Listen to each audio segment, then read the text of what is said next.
Hello friends, welcome to the channel. आज से हम ऑसिलेशंस के बारे में पढ़ना शुरू करेंगे। ऑसिलेशंस एक बहुत इंपॉर्टेंट चैप्टर है, इसलिए आज से करते हुए मैं सबको ये कहूंगा कि चैनल को शेयर कीजिए, सब्सक्राइब कीजिए और दूसरों को भी पढ़ाइए। ऑसिलेशन शुरू करने के लिए हमें सबसे पहले जो इंपॉर्टेंट स्ट्रक्चर्स हैं उन दो चीजों के बारे में बात करनी है, that is periodic motion and oscillatory motion. एक बात यहां पे सबको ध्यान में रखनी है, दैट चैप्टर बहुत बड़ा है और चैप्टर बहुत इंपॉर्टेंट है। एग्जाम के लिए सबसे ज्यादा मार्क्स वाला चैप्टर ऑसिलेशंस को कहा जाता है, इसलिए इसको हम रोज एक एक टॉपिक के हिसाब से पढ़ेंगे और इस पढ़ाई में आप सब हमारा साथ देंगे, ये हमें पता है। So what is periodic motion? तो पीरियोडिक मोशंस के बारे में बात करने से पहले हम चैप्टर के नाम के बारे में बात करेंगे, ऑसिलेशंस। अब ऑसिलेशंस यानी वाइब्रेशंस भी हम इसे कह सकते हैं। वाइब्रेशंस हमें पता है, वाइब्रेशंस हम बोल सकते हैं जैसे हमारा मोबाइल वाइब्रेट होता है, टू एंड फ्रो मोशन। तो यहां तक हमें जाना है, तो यहां तक जाने का रास्ता पीरियोडिक मोशन से गुजरते हुए, ऑसिलेटरी मोशन से गुजरते हुए, फिर बाद में SHM करके एक कंसेप्ट आएगा which is the basic of our chapter. आज हमें इस डेफिनेशन तक जाकर पहुंचना है। तो सबसे पहले हम एक टाइप की मोशन इमेजिन करेंगे जो आप सबको पता है, such type of motion it is considered to be periodic motion. अब पीरियोडिक मोशन क्यों कह सकते हैं? Motion which repeats itself after equal intervals of time. जैसे सन और अर्थ, इनकी मोशन है। Now they are earth is rotating around the sun and the motion repeats itself after equal intervals of time. जैसे sun is rotating और जैसे earth is rotating around sun, वैसे electron is rotating around the nucleus. ये rotational motion के equations हो गए, but periodic भी है। जैसे आप एक कंसीडर कर सकते हैं जो आपके आसपास का एग्जाम्पल है, निडल ऑफ स्विंग मशीन, सिलाई मशीन की जो निडल है जो नीचे ऊपर होती रहती है। अब मोशन कैसी है? Motion is periodic. पीरियोडिक यानी क्या? It is repeating itself after equal intervals of time. और अगर वो इसको रिपीट कर रही है तो पीरियोडिक मोशन में ही एक टाइप ऐसी मोशन का आएगा, that motion can be considered to be oscillatory motion. हम ऑसिलेटरी मोशन यानी क्या मोशन कह सकते हैं? मोशन विच रिपीट्स इटसेल्फ, वो तो पीरियोडिक है ही, but it repeats itself on fixed path.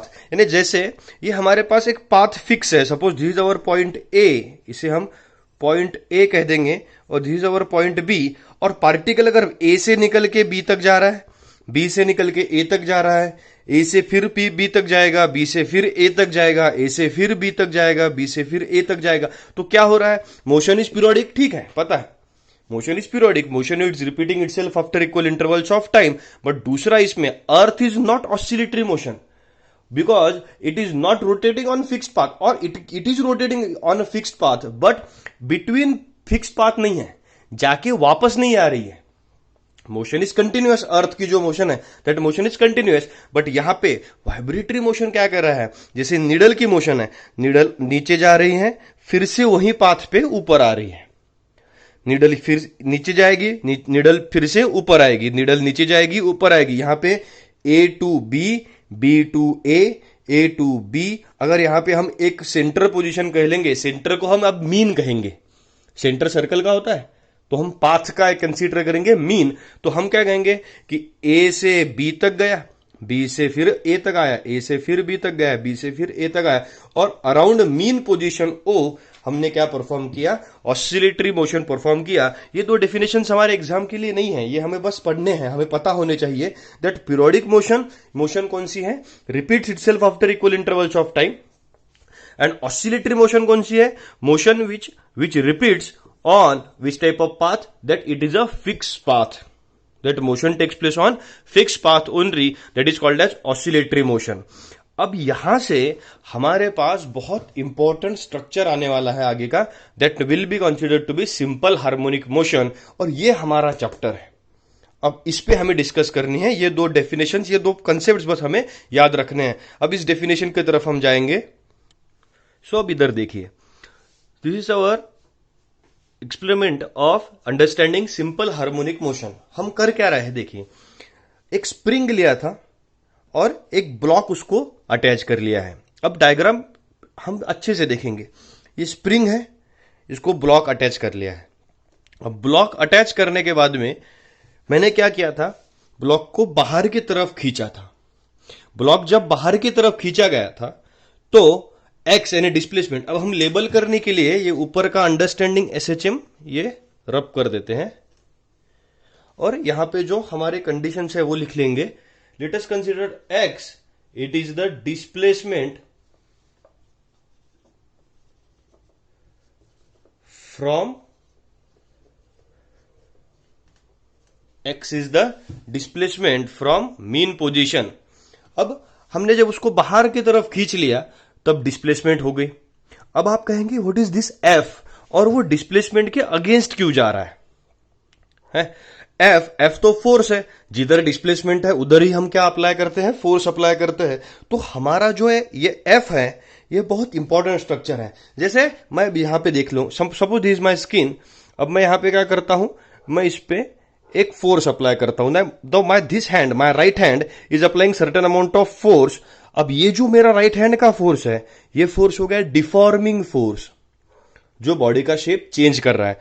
और जैसे ही मैं हाथ निकाल लेता हूं, my skin becomes as it is.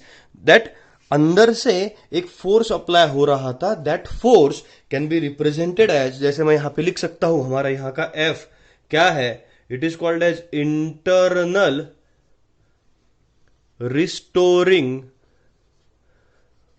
Force. कौन सा फोर्स है? इंटरनल रिस्टोरिंग फोर्स, जो स्प्रिंग के अंदर है। यानी स्प्रिंग जब बाहर खींची जाती है तो स्प्रिंग के अंदर का, स्प्रिंग के इनसाइड का इंटरनल रिस्टोरिंग फोर्स डिस्प्लेसमेंट के अगेंस्ट है। जब मीन पोजीशन को है तब इंटरनल रिस्टोरिंग फोर्स नहीं है, internal restoring force is 0।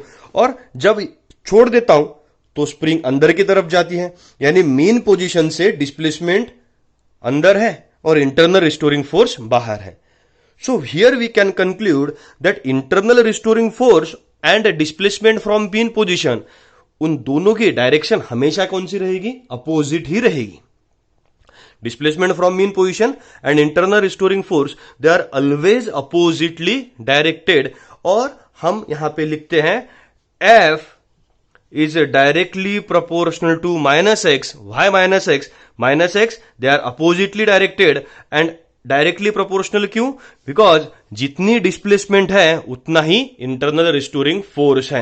This is our conclusion from this particular structure or from this particular diagram कि internal restoring force जितना बॉडी में प्रोड्यूस होने वाला है उतना ही इंटरनल रिस्टोरिंग फोर्स और प्रोड्यूस होगा जितनी डिस्प्लेसमेंट की है। जब डिस्प्लेसमेंट मीन पोजीशन से 0 है, जब तक डिस्प्लेसमेंट नहीं हो रही है तब तक मीन पोजीशन के आसपास हमारे पास इंटरनल रिस्टोरिंग फोर्स नहीं मिलेगा। We are not discussing about external force, we are discussing about a force which is getting produced inside this particular spring. Spring के अंदर जो प्रोड्यूस हो रहा है, it is called as internal restoring force.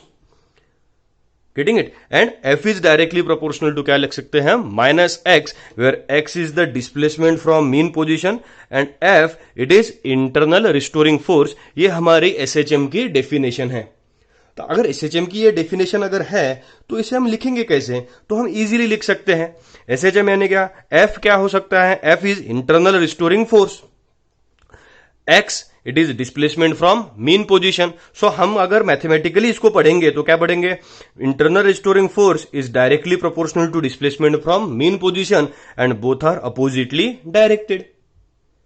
Getting it? Internal restoring force is directly proportional to displacement from mean positions and both are oppositely directed. This will be our definition for linear simple harmonic motion. इसको हम एक बार लिख के देखेंगे। सो हम definition बनाएंगे that F is directly proportional to क्या होगा हमारे पास? X. X is the displacement from mean position. F is internal restoring force. Force के बदले हम क्या लिख सकते हैं? Mass into acceleration. F is equals to mass into acceleration. So we can also write acceleration is directly proportional to minus x. Mass कहां पे गया? तो mass कैसा है? Constant है। मास कांस्टेंट है इसलिए प्रोपोर्शन लिखते टाइम में सिर्फ क्या चेंज होगा, acceleration. So acceleration can be also referred as directly proportional to minus x, but ये हम बहुत कम टाइम यूज करेंगे. Acceleration is equals to minus x और directly proportional to minus x maximum times हम यूज करते हैं F is directly proportional to minus x. अब डेफिनेशन कैसे बनेगी, तो डेफिनेशन हम लिख सकते हैं linear simple harmonic motion can be defined as F is directly proportional to minus x लिखना है. तो what is F, F is internal restoring force और एक्सेलरेशन, इसके बारे में भी लिखेंगे. इंटरनल रिस्टोरिंग फोर्स और एक्सेलरेशन कैसा प्रोपोर्शन लिखना है, direct proportion is directly proportional, it is directly proportional to, कैसा है, एक्स है, directly proportional to x. What is it, directly proportional to displacement. Displacement कहां से, displacement from mean position, displacement from mean position. और सबसे important चीज, and both are oppositely directed, both are oppositely directed. क्यों, तो दोनों में का साइन कौन सा है, minus. Therefore we can write F is directly proportional to, क्या हो गया हमारे पास, minus x. That linear simple harmonic motion can be defined as internal restoring force और acceleration is directly proportional to displacement from mean position and both are oppositely directed. अगर linear simple harmonic motion SHM की, SHM कहेंगे हम, definition लिखनी है तो इतनी पूरी डेफिनेशन हमें लिखनी पड़ेगी. अब बहुतों के दिमाग में आया होगा कि एसएचएम क्या है, सिंपल हार्मोनिक मोशन क्या है, तो इसका हम एक्सप्लेनेशन कर देते हैं. Simple means linear, straight line में. हार्मोनिक इस वर्ड का मतलब होता है, harmonic means which can be explain in terms of sine and cosine. These are harmonic functions, जिसे साइन और कोसाइन में हम लिख सकते हैं. And motion means displacement from mean position. So अब ये हार्मोनिक कैसे होगी, ये हम कल से पढ़ेंगे ही, वो बात नहीं है. बट डेफिनेशन क्या है, so definition of linear SHM is F is directly proportional to minus x. A is directly proportional to minus x भी होता है, बट मैक्सिमम टाइम्स इसको लिखने का जो स्टाइल है that is F is directly proportional to minus x. Definition याद करनी है, linear simple harmonic motion can be defined as it is internal restoring force और acceleration is directly proportional to displacement from mean position and both are oppositely directed. अब हम एक फिर से थोड़ा सा इसे एक्सटेंशन करेंगे. अब mathematically what we can write is, consider, suppose we are considering SHM, what we can write that F is directly proportional to क्या हो गया, माइनस एक्स. अगर F is directly proportional to minus x हो गया तो proportionality का sign निकालने के लिए we can consider F is equals to minus of K into x. और K क्या हो सकता है, K is our force constant. F is equals to क्या हो गया, minus k x and K is our force constant. अब force constant के बारे में एक बार क्वेश्चन और एमसीक्यू आया है, इसलिए मैं इसको भी एक्सप्लेन कर देता हूं. अगर फोर्स कांस्टेंट हमें सेपरेटली पढ़ना है, फोर्स कांस्टेंट पढ़ना है तो K इज इक्वल्स टू क्या होगा, magnitude of K can be calculated as F upon X, क्योंकि X इसको कैसे जाएगा, डिवीजन में जाएगा. That is unit can be represent newton per metre. और इसकी डेफिनेशन क्या लिख सकते हैं हम, it is force per unit displacement, it is our force constant. अब K क्या है, तो इंटरनल रिस्टोरिंग फोर्स भी कह सकते हैं, internal restoring force per unit displacement. But definition लिखने हैं तो F is directly proportional to minus x, ये हमारी डेफिनेशन हो गई लीनियर एसएचएम की. और इसके बाद हमने एक इंपॉर्टेंट स्ट्रक्चर निकाल लिया, F is equals to minus k x is equals to, कहां से आया, हमने प्रोपोर्शनलिटी का साइन निकालने के लिए कांस्टेंट इंट्रोड्यूस किया and it can be considered to be F is equals to minus of k x. अब स्टूडेंट्स इस पॉइंट को पकड़ के हमें आज पढ़ना है क्योंकि कल हमारा बहुत बड़ा एक्सप्रेशन होने वाला है डिपेंडिंग ऑन लीनियर एसएचएम। सो आज डेफिनेशन पढ़ लीजिए और कल के लिए रेडी रहिए। तब तक चैनल शेयर कीजिए, सब्सक्राइब कीजिए, सबको पढ़ाइए। Thank you.